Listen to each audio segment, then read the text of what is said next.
Hello and welcome back. I certainly took a long break, and I'm back now just to talk about stress and anxiety. And I'm very glad that you've come up and just clicked on to join me. So, I'm talking about stress and anxiety because I think it's always with us. It's always around us. We're living it every day. It's If we aren't stressed or we aren't suffering from anxiety, certainly we know, more than one.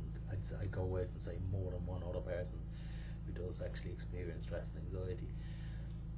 And they're also interchangeable to people. Like, people generally say I'm very stressed, but they don't describe what they mean by that. So very stressed. Stress is your body.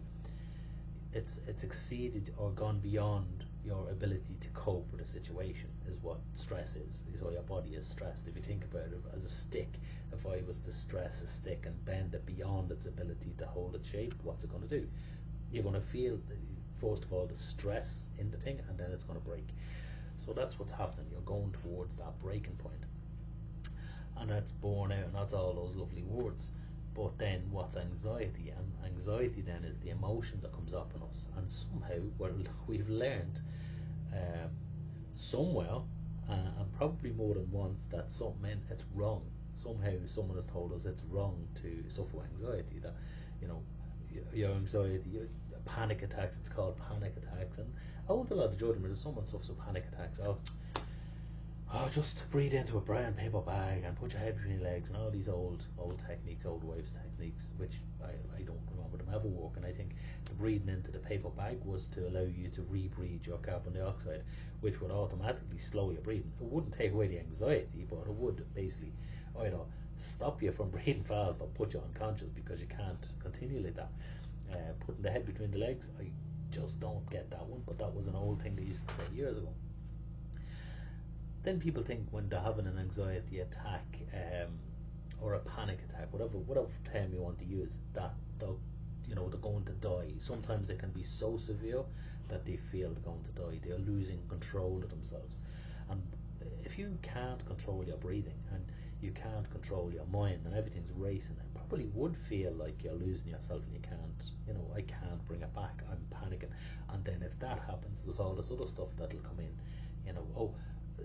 Such and such is going to happen to me, and this is going to happen to me, and as well as then you have the societal thing of what do they think of me. Like, if you're in the middle of it, a town centre, and you have an anxiety attack because it's triggered, a dog walked up to you and brought you back to a childhood experience where a dog attacked you, and you have this reaction. The dog's lovely, but your body tells you it's not safe, and you have this reaction, and suddenly then you get the sense that everyone's watching you, and potentially one or two people might be watching you, but you feel like everyone is watching you, and you start to get worse and worse and worse, and before you know it, there's this uncontrollable thing. And generally, people can call ambulances to go to the hospital and get checked out, and they're always within whatever amount of time. I'm not going to say what time it would take a hospital to see that, but they'd have to do that checks, and then they'd turn around and say, well, you're gone home. And then it's like, well, what was that? It was only a panic attack. And it's like, it's only a panic attack. That wasn't only a panic attack. And for me, for the person having the panic attack, it is quite serious. So it's about looking at that. If someone suffers with anxiety, there's nothing wrong with them. There's literally nothing wrong with you.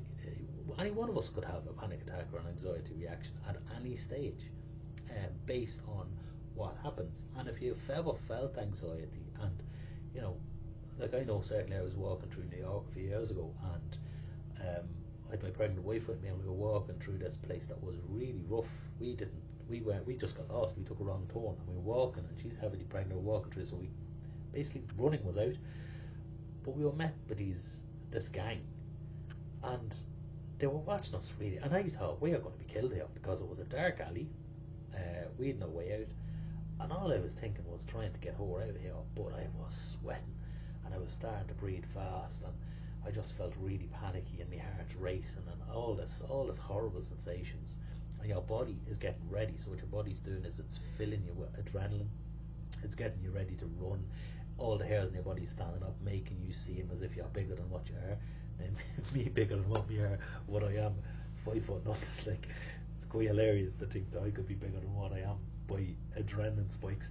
But it's just what your body does to protect itself. And as well as that, if you have a heightened adrenaline and you are attacked, you probably won't feel it as much as you would if you were hit from behind and went and you didn't have the spike. in adrenaline. So it does a kind of an analgesic property as well to protect you, and as well as it fills your muscles with blood, so you find yourself able to run faster and opens your lungs a bit more, so you'll be able to breathe deeper and give you that bit of energy burst.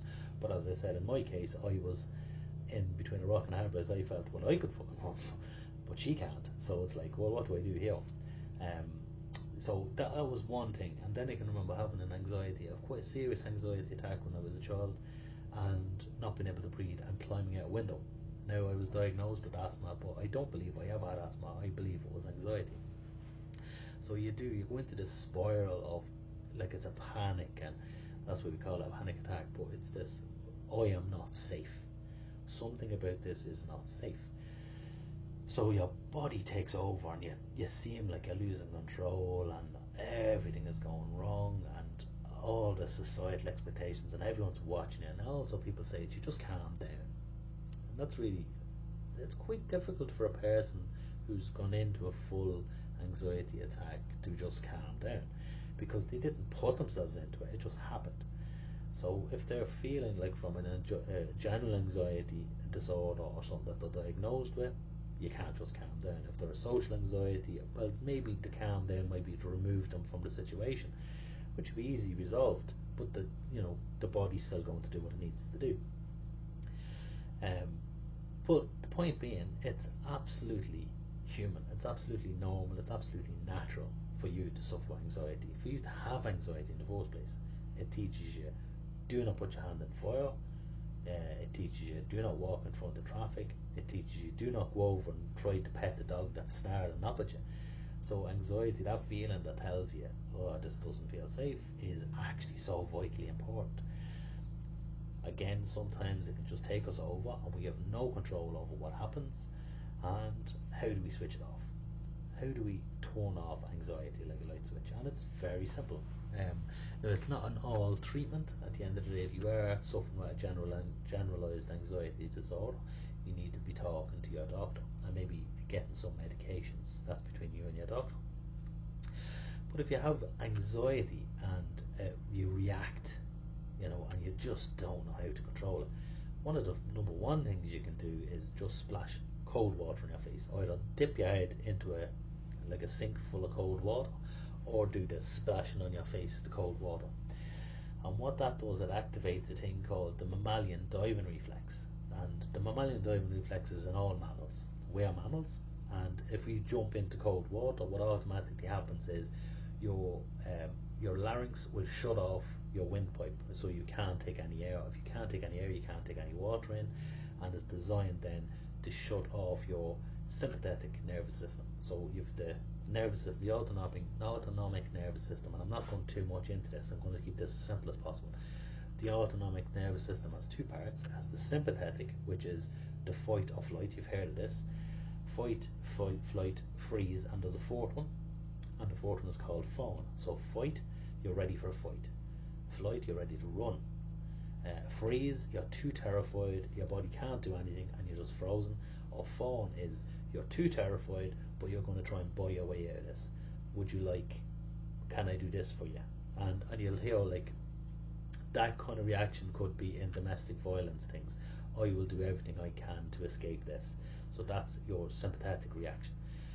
Your parasympathetic then is your rest and digest, which basically slows down your heart rate. It does all those nice things. It helps you digest food and stuff like that. It helps you. It's always engaged when you're asleep. If you have difficulty sleeping, it hasn't engaged your parasympathetic. Your sympathetic is still activated. So this again is really good to turn that off. So you go in, take a cold, either dip your head into cold water or splash water on your face. Now, if there's any reason you shouldn't do this, some people have heart problems, maybe there's an issue around that, just talk to your doctor. But generally, this is the one thing that's like a light switch. It'll just turn it off immediately, instantly. Sometimes you can't do that. If you're in a social situation, how are you going to dip your head into cold water? Of course, you can go in a town centre or find a public bathroom and do that and dry yourself off with the tissues, but it might not be convenient. So what are you going to do in the case of, I am in a situation where I really can't just splash water on my face, well, then you can do breath work. You can do some kind of technique around breathing. And there's loads of different. So there's box breathing, where people learn how to inhale, hold the breath, exhale, hold the breath, and all this kind of stuff. And then there's triangle breathing, and then there's you taking the breath, you pinch your nose, hold your breath, pull your chin down to your chest, and then breathe out. So there's all these techniques you can use, and YouTube is full of these techniques. But the one thing I will say to you is all of these techniques more or less teach the same thing. So you take in a breath, you can hold it if it's possible, but the only thing you need to remember is your exhale needs to be longer than your inhale. The exhale longer than the inhale will engage your parasympathetic and shut off your sympathetic nervous system. So you can do those two things. So you can splash the cold water in your face, and then when you're ready and you're calming down, you can just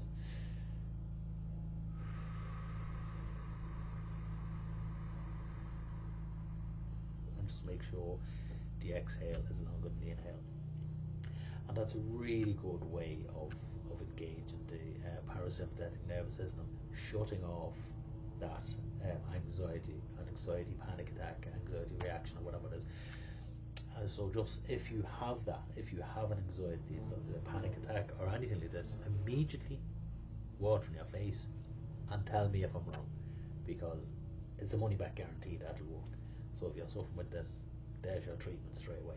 And also you can look at others plenty. I literally have about 100, probably a lot more, but basically it's better whatever fits you.